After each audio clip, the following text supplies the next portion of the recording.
नाज़रीन आदाब, खबर दोपहर के साथ मैं हूं हिना जुबैर। नाज़रीन, आज हम बात करेंगे कांग्रेस वर्सेस कांग्रेस की। जी हां, कांग्रेस में अब चिंतन का दौर जारी है, लेकिन क्या वाकई में इस चिंतन पर चिंता जताई जा रही है या ये भी महज एक खानापूरी है? इसी पर आज हम बात करेंगे। शुरुआत करते हैं खबर दोपहर की।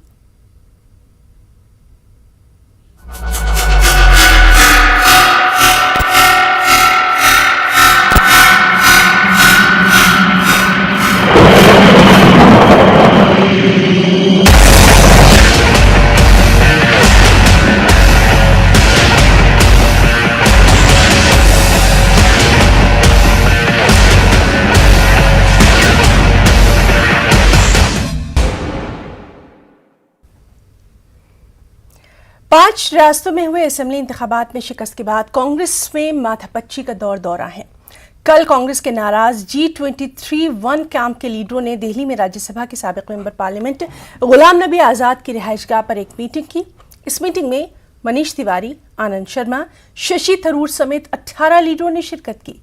इजलास के बाद ग्रुप की जानिब से एक बयान जारी किया गया, जिसमें कहा गया कि बीजेपी से मुकाबला करने के लिए कांग्रेस को मजबूत करना जरूरी है। हम कांग्रेस पर जोर देते हैं कि वो हम ख्याल सियासी पार्टियों के साथ बातचीत शुरू करे, ताकि 2024 के लोकसभा इंतखाबात के लिए एक काबिले एतमाद मुतबादिल की राह हमवार की जा सके। प्रेस रिलीज जारी करते हुए कहा गया कि असेंबली इंतखाबात में कांग्रेस की शिकस्त और पार्टी छोड़ने वाले लीडरों कारकुनों का मुसलसल ख्याल नहीं रखा जा रहा। इसी मसले पर बात करने के लिए ये मीटिंग बुलाई गई है। और जराए की अगर माने तो जराए के मुताबिक सोनिया गांधी ने आज गुलाम नबी आजाद से फोन पर बात की है। दीगर G23 लीडरान से मुलाकात का उनका मंसूबा भी है, लेकिन क्या ये तमाम चीजें सिर्फ मुलाकात तक महदूद रह जाएंगी या वाकई कांग्रेस में इन तमाम चीजों को लेकर, खासतौर पर जो 5 रियासतों में जो हार हुई है, कई रियासतें उनके हाथ से निकल गई, उस पर क्या वाकई में मंथन किया जाएगा? इसी पर आज हम बात करेंगे।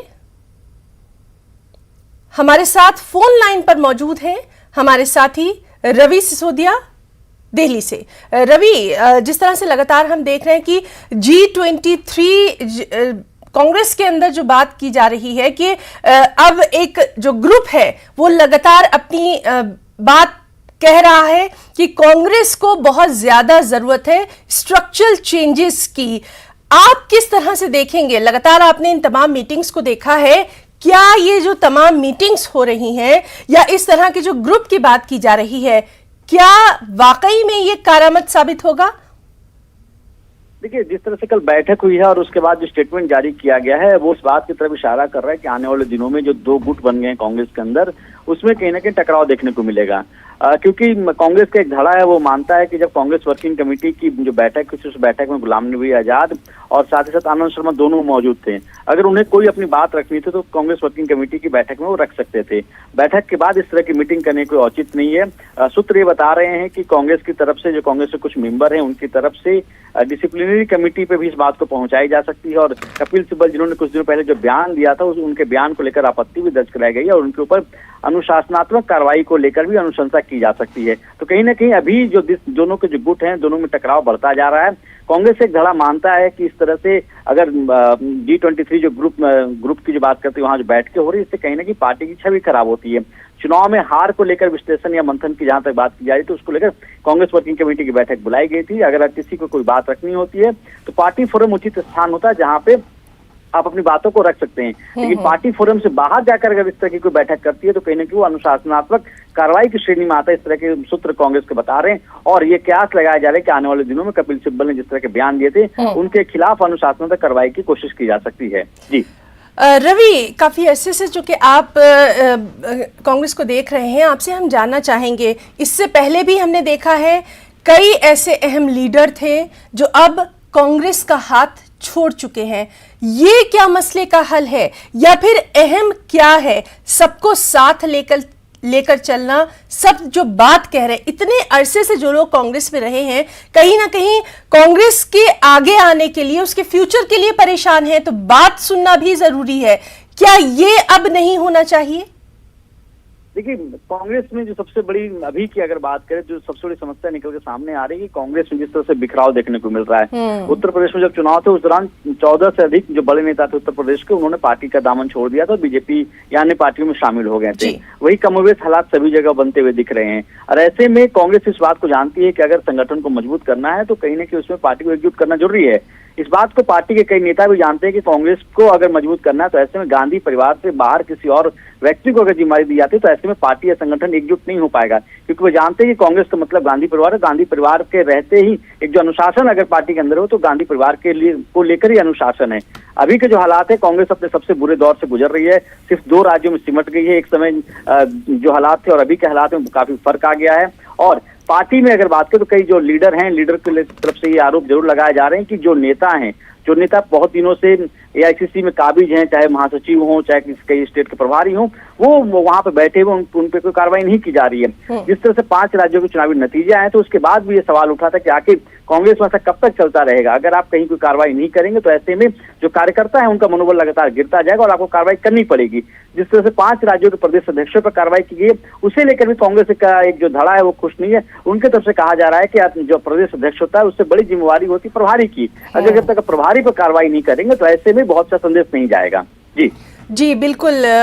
रवि, आप हमारे साथ बने रहिए। हमारे साथ एक और बहुत ही खास मेहमान हैं, उनसे लगातार हम बात करते रहे हैं। असितनाथ तिवारी जी भी मौजूद हैं, कांग्रेस के स्पोक्स पर्सन हैं और लगातार हम कांग्रेस की हार के ताल्लुक से भी उनसे बात करते रहे हैं और अब जो चिंतन शिविर है उस पर भी हम उनसे बात करेंगे। असितनाथ जी, एक बार फिर से तहे दिल से आपका इस्तकबाल करना चाहेंगे, बहुत खैर मकदम करना चाहेंगे कि कम से कम कांग्रेस की तरफ से बोलने के लिए तो यहाँ पर कोई आया है।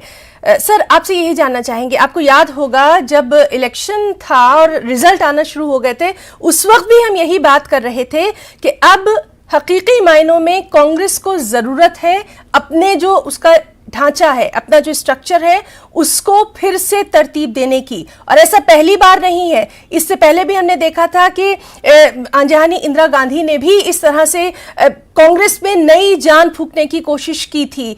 थोड़ा तो रिस्क अब जो है कांग्रेस को लेना पड़ेगा, वरना उसके लिए आगे के रास्ते कहीं खत्म ना हो जाएं। हिना जी, थोड़ा सा वक्त मुझे दीजिएगा। आप कामराज प्लान की तरफ आपका इशारा है कि एक बार इंदिरा जी के समय के कामराज प्लान कांग्रेस में लागू हुआ था। देखिए, मैं ना कुछ मूल बातें बताऊंगा। जैसे 89 और 90 में 2 आंदोलन हुए अपने देश में, आपको भी याद होंगे। एक मंडल आंदोलन, एक कमंडल आंदोलन। मंडल आंदोलन ने देश में ओबीसी को आरक्षण दिया और कमंडल आंदोलन ने देश को सांप्रदायिक दंगे दिए। हर सिक्के के 2 पहलू होते हैं। मंडल आंदोलन ने पिछड़े वर्ग को आगे लाने का एक बहुत ही अच्छा रास्ता दिया, बहुत ही अच्छा रास्ता। लेकिन उसका एक बुरा पहलू यह हुआ कि उसने राजनीति में जातिवाद को इतना मजबूत कर दिया कि उस जातिवाद के गढ़ को तोड़ना बहुत आसान नहीं रहा।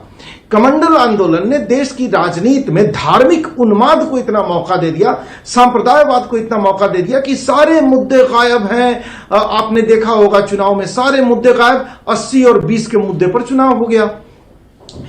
इन दोनों से कांग्रेस को लड़ना है, जातिवाद से और घोर संप्रदायवाद से।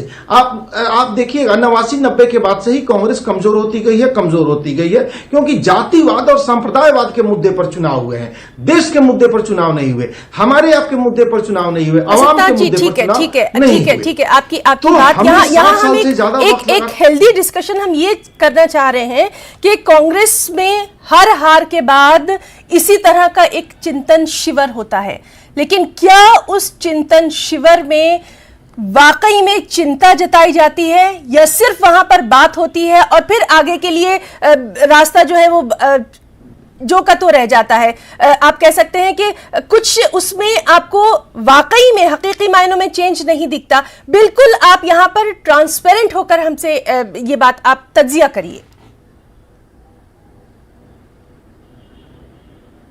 नहीं, देखिए, हम जिन हालातों से जूझ रहे हैं, मैंने कहा ना, जो सामाजिक स्थितियां हैं, हमारे आपके मुद्दे गायब हो गए और 80-20 की लड़ाई हो गई। आप चीजों को समझिए, जातिवाद की लड़ाई हो गई।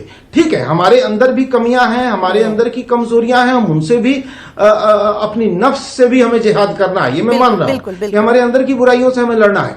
लेकिन जिस तरह से देश के हालात हैं, हम उन हालातों से जूझ रहे हैं, आप भी जूझ रही हैं, पूरा देश जूझ रहा है। इसमें थोड़ा वक्त लगेगा, लेकिन ऐसा नहीं है कि हम नहीं जीतेंगे। बुराई हारती है, ये जातिवाद भी हारेगा, ये धार्मिक उन्माद भी हारेगा और असली मुद्दे की राजनीति वापस आएगी और हम फिर वापस आएंगे। लेकिन हाँ, ये सच है कि इसके लिए जो संघर्ष हमें करना चाहिए, इसके लिए जो ताकत हमें लगानी चाहिए थी, हम वो संघर्ष नहीं कर पाए। हम अपनी वो पुरानी ताकत भी खो चुके हैं। तो वो ताकत हम कैसे वापस पाए? नेहरू गांधी परिवार पर आरोप लगाने से काम नहीं चलेगा। और हिना जी, क्यों नहीं चलेगा? मैं उन्हीं लोगों से पूछता हूं जो नेहरू गांधी परिवार पर आरोप लगा रहे हैं। नेहरू गांधी परिवार की शुरुआत होती है मोतीलाल नेहरू से। पंडित मोतीलाल नेहरू ने आंदोलनकारियों को आनंद भवन और स्वराज भवन, दो बड़ी हवेलियां डोनेट कर दी इस देश को कि ले जाइए, आप लोग आंदोलन में इसका इस्तेमाल कीजिए। वो लगातार जेल गए। उनकी पत्नी नमक सत्याग्रह आंदोलन में शामिल हुई और पुलिस लाठीचार्ज में घायल हुई और उससे उनकी मौत हो गई। वो पहली शहादत थी नेहरू गांधी परिवार की। उनके बेटे जवाहरलाल नेहरू 12 साल जेल में रहे। जवाहरलाल नेहरू की पत्नी जेल में रही, 2 बार वो जेल गई। उसके बाद उनकी बेटी इंदिरा गांधी वो जेल में गई। उनके दामाद फिरोज गांधी जेल में गए। उनकी बेटी इंदिरा गांधी ने इस देश के लिए तो इसका मतलब अब चलिए ठीक है, अब G23 की जो बात लगातार की जा रही है और G23 पर बात करने के लिए दूसरी पार्टियों को भी मौका दिया जा रहा है। कहीं ना कहीं एक पार्टी के अंदर एक और धड़ा दिखाई दे रहा है, इस बात से इनकार कोई नहीं कर सकता। G23 का कौन सा नेता है जो आजादी की लड़ाई में जेल गया, जिनके पुरखे आजादी की लड़ाई में जेल गए या जिनके परिवार के किसी ने इस देश के लिए कुर्बानी दी है? G23 के नेता गुलाम नबी आजाद के एक भाई भारतीय जनता पार्टी में है और अभी जिन्हें वो अपना राजनीतिक विरासत कहते थे, जिस भतीजे को, वो भतीजा भी उनका भारतीय जनता पार्टी में शामिल हो गया है, गुलाम नबी आजाद का। आप देखिए ना, ये G23 वाले कौन है? पूरे चुनाव प्रचार के दौरान ये G23 वाले आपको किसी एक आदमी से कांग्रेस के लिए वोट मांगते कहीं दिखे क्या? जब तक कांग्रेस सत्ता में रही, ये सत्ता भोगने वाला गिरोह रहा। आज चूंकि कांग्रेस सत्ता में नहीं है और इन्हें सत्ता में हिस्सेदारी नहीं मिल पा रही है, तो ये बगावती हो गए। एक आदमी से वोट नहीं मांगिएगा, प्रचार में एक दिन नहीं जाइएगा, भाई भतीजों को भाजपा में शामिल रखिएगा और सवाल कांग्रेस नेतृत्व पर उठाइएगा। ये नहीं चलेगा साहब। ये सत्ता भोगी जमात है कि कांग्रेस सत्ता में रहे और हमें हिस्सेदारी देती रहे। कांग्रेस विपक्ष में है तो इनको तकलीफ है। भाई, विपक्ष में आना पड़ता है राजनीति में और आपको उस समय अपनी पार्टी के साथ खड़े होना चाहिए। जी, जी, बहुत अच्छी तरह से आपने यहाँ पर ये बात रखी और वाकई ये काबिले तारीफ है कि अपनी कमजोरियों से हमें वाकिफ होना चाहिए, हमें पता होना चाहिए, तभी हम उन पर काबू भी पा सकते हैं। हम इसी बात का हम यहाँ पर एक तज्जिया कर रहे हैं और आपसे, चूंकि कांग्रेस से आप जुड़े रहे हैं, इसलिए हम आपसे ये भी जानना चाहेंगे कि बात ये लगातार की जा रही है कि कांग्रेस में लीडरशिप नहीं है। बात हो रही है, लगातार बात की जाती है कि एक रहेगा या 2 रहेगा, कोई भी रहे, यहां हम नाम नहीं लेंगे, लेकिन क्या एक्चुअल में वो लीडरशिप आपको दिखाई दे रही है? एक मजबूत लीडरशिप का होना, एक फेस ऑफ द पार्टी होना भी तो जरूरी है। इस बात को भी मानते हैं?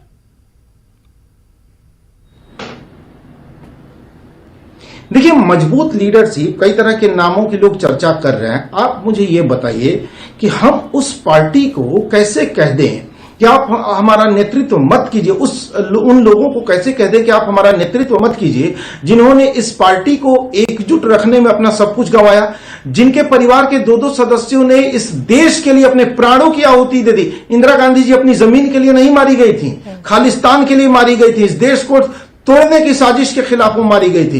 राजीव गांधी अपनी किसी फैक्ट्री के लिए नहीं बमों से उड़ा दिए गए, इस देश के लिए उड़ाए गए। नेहरू जी का 12 साल का जीवन जेल, 12 साल कम नहीं होता है, जेल में बीता, अपनी जमीन के लिए नहीं, इस मुल्क के लिए। और उनकी दादी मां, उनकी मोतीलाल नेहरू जी की पत्नी, इस देश के लिए मारी गई अंग्रेजों की लाठियों से और शहीद हो गए। हम उनको कह दें कि आप कांग्रेस का नेतृत्व छोड़ दीजिए और किनको दे दे? तब फिर कौन इतना क्षमतावान है जो कांग्रेस को एकजुट रख पाएगा? किसके नेतृत्व में?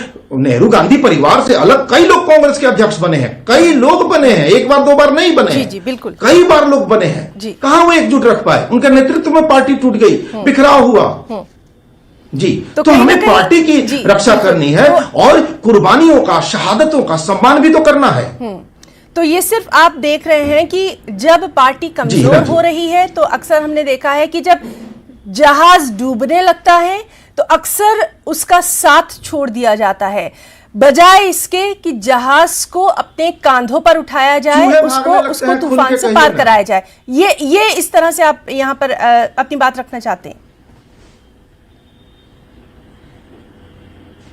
देखिए, हम वो लोग हैं जो जानते हैं कि डूबते जहाज की पतवार नेहरू गांधी परिवार के हाथ में है और वो अपना खून पसीना उस जहाज को बचाने के लिए लगा रहे हैं। तो हमारी जिम्मेदारी है कि हम अपनी उंगली से ही सही जहाज के पानी को बाहर फेंकें। जो चूहे हैं वो कूद के भाग रहे हैं। यानी G23 जो जिस ग्रुप की लगातार बात की जा रही है, उस ग्रुप के लोगों से आज जो हमारे जो सूत्र बता रहे हैं वो ये बता रहे हैं कि उनसे बातचीत भी, जो सोनिया गांधी हैं वो उनसे बातचीत करेंगी। तो कहीं ना कहीं अब उस ग्रुप से बात करने की जरूरत है कि आखिर मामला क्या है, क्यों इस तरह से अलग मीटिंग हो रही है, पार्टी की मीटिंग से अलहदा होकर बात करना जरूरी है।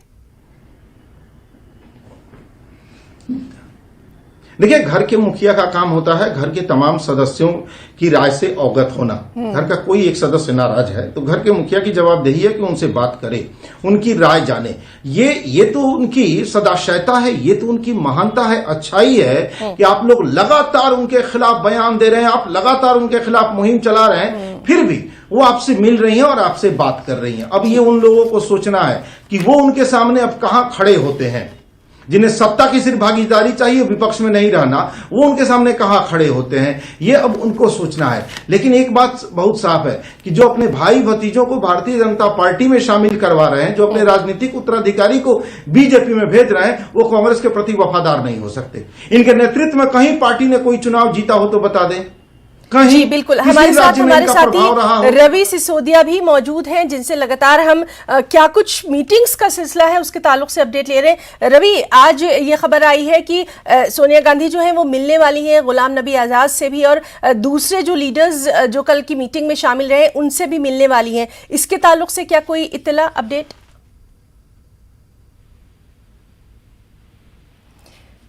रवि सिसोदिया, आपको हमारी आवाज आ रही है?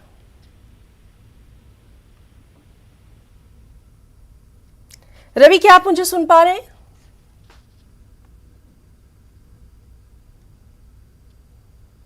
तो नाज़रीन, लगता है कि रवि सिसोदिया से हमारा राब्ता जो है वो मुनक़ते हो गया है। हालांकि उनसे अभी हमें काफ़ी बात करनी थी, बहुत कुछ जानकारी जो है वो हमें हासिल करनी थी और हम उनसे फिर से बात करने की कोशिश करेंगे।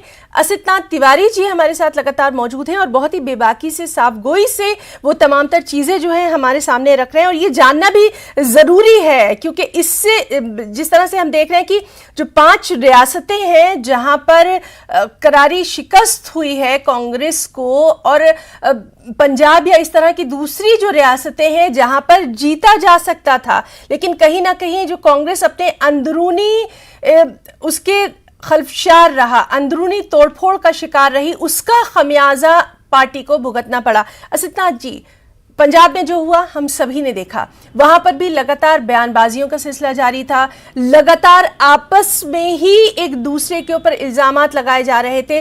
लेकिन इस बीच भी कांग्रेस के कुछ खास जो सीनियर लोग हैं, जो चीज़ों को समझते हैं, उन्होंने कई बार कहा था कि अगर वक्त रहते संभला नहीं गया तो पंजाब भी हाथ से निकल जाएगा। आप भी ये बात जानते, और बिल्कुल वही हुआ।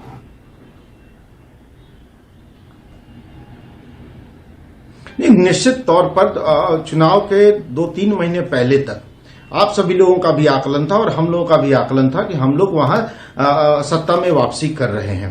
2-3 महीनों में चीजें बहुत बिगड़ी और निश्चित तौर पर उसमें हमारा अंतरकलह जो है एक बड़ी वजह है। हमारे नेताओं ने सिद्धू जी को बहुत बहुत बधाई, उन्होंने कहा था कि भाई कांग्रेस से ही हार सकती है। सच्चाई है सिद्धू जी, कांग्रेस आप जैसे कांग्रेसी की वजह से हार गई और ये कमाल सिद्धू ही कर सकता है कि सिद्धू को भी हरा सकता है। उन्होंने खुद को भी हरवा लिया। ये कमाल सिद्धू ही कर सकता है कि सिद्धू को भी हरा सकता है। कांग्रेसी को हरा सकता है और सिद्धू को हरा सकता है। ये कमाल सिद्धू जी ने किया।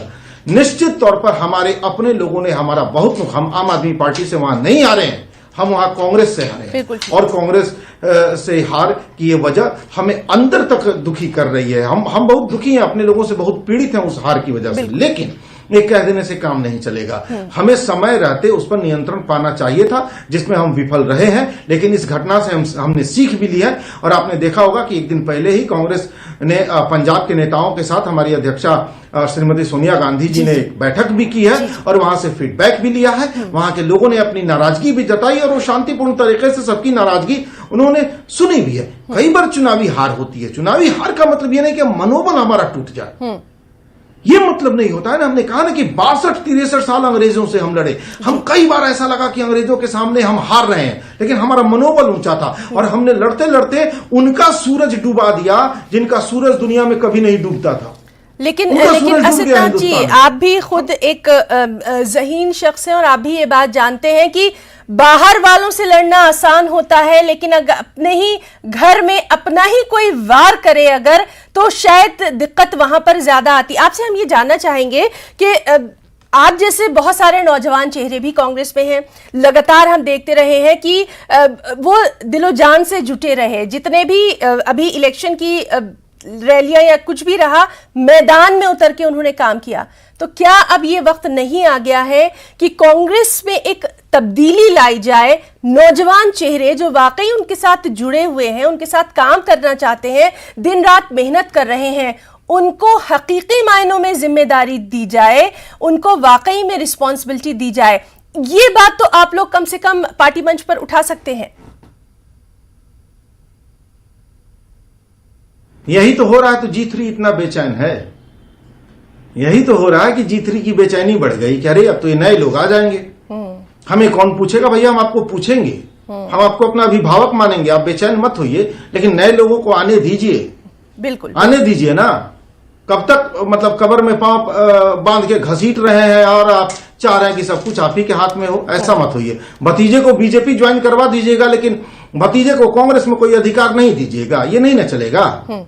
इसीलिए लोग बेचैन है। आप बिल्कुल सही जगह पर पहुंचे। और एक बात और जो आपने शुरुआत में कही, देखिए अगर उंगली में जख्म हो जाए और वो नासूर बन जाए ना, तो डॉक्टर के सुझाव पर सर्जरी करके उसे निकलवा दिया जाता है, उंगली खराब नहीं की जाती है। डॉक्टर कांग्रेस को सर्जरी की जरूरत है, कांग्रेस को सर्जरी की बेहद जरूरत है। बेहद जरूरत है और ऐसे नासूर निकाल फेंक के दिए जाएंगे, मैं ये भी कह रहा हूं जी। तो ये देखना काफी अहम रहेगा कि क्या वाकई में कोई कार्रवाई की जाती है, क्योंकि देखिए आप भी ये बात मानेंगे कि अब दूसरी पार्टियों को भी कहीं ना कहीं नेशनल पॉलिटिक्स में आने का मौका मिल गया है। आम आदमी पार्टी की अगर हम बात कर रहे हैं, बहुत ही कम अरसे में उसने अपनी मौजूदगी यहां पर दर्ज करवा ली, न सिर्फ मौजूदगी दर्ज करवा ली बल्कि जो सत्ता है उस पर भी काबिज हो गई है।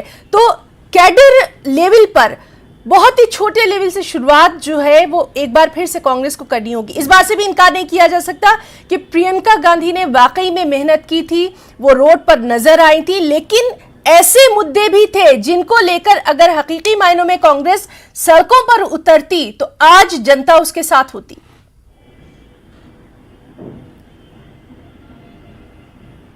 नहीं, देखिए सड़कों पर तो सबसे ज्यादा हम दिखे। आप मुझे बताइए, उत्तर प्रदेश की आपने चर्चा की, अजय लल्लू जो हमारे वहां प्रदेश अध्यक्ष थे, पूरे 5 साल तक तो बेचारे पुलिस की लाठियां खाते रहे, जेल जाते रहे। किसके लिए गए? उससे उत्तर प्रदेश की आवाम के लिए। आपने वहां देखा कि प्रियंका गांधी के साथ पुलिस ने कैसे बदसलूकी की, उनके साथ धक्का मुक्की की गई जब वो पीड़ित जो रात के अंधेरे में केरोसिन डाल के एक बलात्कार पीड़िता का शव जला दिया गया था हाथरस में, और वो हाथरस गई तो उनके साथ क्या हुआ। राहुल गांधी जी हाथरस गए तो क्या हुआ। कोरोना पीड़ितों के लिए बस कौन मुहैया करा रहा था? हम मुहैया करा रहे थे। रास्ते में खुद प्रियंका गांधी खड़ी थी, राहुल गांधी खाना का पैकेट लेके खड़े थे, और पैदल चल रहे भूखे मर रहे कोरोना पीड़ित मजदूरों के साथ हम खड़े थे। हमने संघर्ष किया। मैंने कहा ना, तमाम मुद्दे गायब थे। मुद्दा 80-20 का था। आप धार्मिक उन्माद के आधार पर चुनाव लड़ रही थी, आप धार्मिक नफरतों के आधार पर चुनाव लड़ रही थी, आप हिंदुस्तान का चुनाव नहीं लड़ रही थी। आप हिंदुस्तान का चुनाव नहीं लड़ रहे थे, आप धार्मिक उन्माद का चुनाव लड़ रही थी। इसलिए तमाम मुद्दे गायब हो गए। किसने लाठियां खाई, कौन जनता के साथ खड़ा था, किसने कोरोना काल में मदद की, 2024 में अभी बहुत वक्त है और आप भी इस बात को जानेंगे। हमारे साथी रवि सिसोदिया इस वक्त लाइव मौजूद है। रवि, आपसे जानना चाहेंगे, सोनिया गांधी जो है वो आज मुलाकात करने वाली है, फोन पर भी उन्होंने बात की है गुलाम नबी आजाद से, और G23 के दूसरे लोगों से भी बात करने वाली है। इसके ताल्लुक से कोई जानकारी? देखिए ही ना, जहां तक G23 के लीडर्स का बातचीत का सवाल है, अभी ऐसी कोई जानकारी नहीं कि उनके साथ किसी बातचीत हो सकती है।